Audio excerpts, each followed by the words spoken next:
next question is, who is Eisai? I heard Eisai is the founder, but it seems like there's a lot more than just the Eisai in this tradition. Please tell us.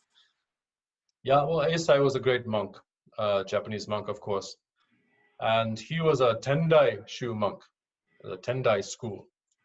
And he went to China, and he was one of the first to successfully bring back a Rinzai lineage from China and start to plant it in Japan. So he's often called the founder of Rinzai Zen in Japan. And the work he did was very important. He founded Korinji, very famous monastery.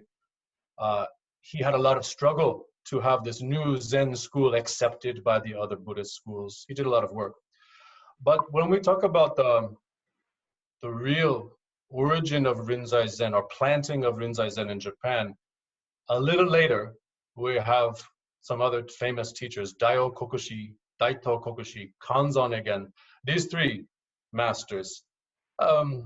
Daio was born maybe 15 or 20 years after Eisai died, so just a little after. They're the ones who planted the lineage which actually survived to today.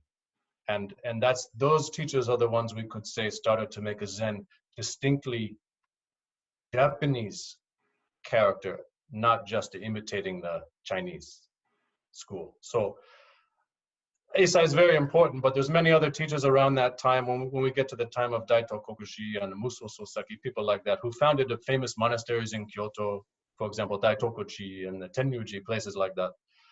That's when we see the Zen is really flowering in Japan. So we respect Eisai, but Eisai's lineage doesn't exist anymore. All the Zen masters today, also in the West, my own lineage, is coming from people like Daio and Daito and down through Hakuin in the 1700s and so on. So Eisai is a respected guy, but other people after that, they did a lot of work.